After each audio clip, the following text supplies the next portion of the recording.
శ్రీకాళహస్తీశ్వర ఆలయంలో అభిషేక టికెట్లపై ఆన్లైన్ పేరిట ఆంక్షలు పెట్టడం బాధాకరమని, పవిత్ర కార్తీక మాసంలో ప్రతి భక్తుడు అభిషేక సేవలో పాల్గొనే విధంగా ఆన్లైన్, ఆఫ్లైన్ లోనూ అభిషేక టికెట్లు జారీ చేసేలా ఎమ్మెల్యే బొజ్జల సుధీరెడ్డి చర్యలు తీసుకోవాలని శ్రీకాళహస్తీశ్వర స్వామివారి దేవస్థానం మాజీ ధర్మకర్తల మండలి అధ్యక్షులు అంజూరు శ్రీనివాసులు డిమాండ్ చేశారు.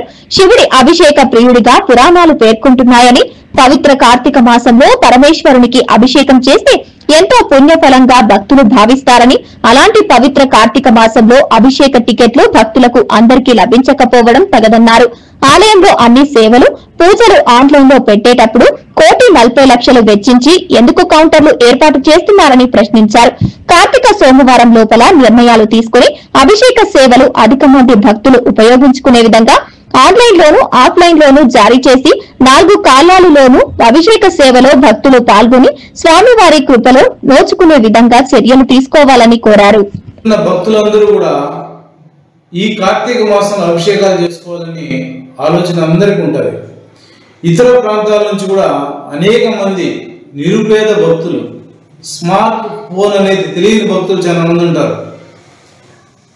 అందరికీ ఆన్లైన్లో బుక్ చేసుకోవాలనే అధికారుల యొక్క అనాలోచిత చర్య ఇది.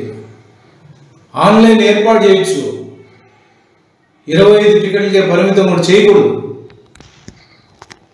టికెట్లు పరిమితం చేయడం ఏంది? ఆన్లైన్ పెట్టండి, ఆఫ్లైన్ పెట్టండి. శ్రీకాళహస్తిలోని భక్తులందరూ కూడా అభిషేకం చేసుకునే అవకాశం ఇవ్వండి. ఎంతమంది పడిగాపులు కాస్తున్నారో ఒకసారి వచ్చి ప్రత్యక్షంగా వీక్షించండి. మీరు ఏది కూడా ప్రత్యక్షంగా ఏం జరుగుతుందని తెలుసుకోకుండా అధికారులు ఏ నిర్ణయం తీసుకుంటే ఆ నిర్ణయాన్ని తలొప్పుకుంటా పోతే పాలకులు మీరు, ప్రజల చేత ఎన్నుకోబడిన శాసనసభ్యులు మీరు, ప్రజల యొక్క ఇష్టాయిష్టాలను పరిగణలో తీసుకోవాలి. ప్రజల నుంచి బుక్ అవుతున్నాయా, ఇతర ప్రాంతాల నుంచి మేజర్గా బుక్ అవుతున్నాయా? నిరుపేదలు ఏ విధంగా వెళ్తారు? నిరుపేదల్లో సేవా భక్తులు ఉండకూడదా? మధ్యతరగతి కుటుంబాల్లో నిరుపేద సేవా భక్తులు ఉండకూడదా? కాబట్టి ఆఫ్లైన్, ఆన్లైన్ రెండింటినీ ఏర్పాటు చేసి భక్తులకి ఈ కార్తీక సోమవారం లోపలే భక్తులకి ఆ యొక్క అభిషేక టికెట్లు అందుబాటులోకి తేవాలని చెప్పి మీడియా ద్వారా మిమ్మల్ని సవినయంగా కోరుకుంటున్నాను.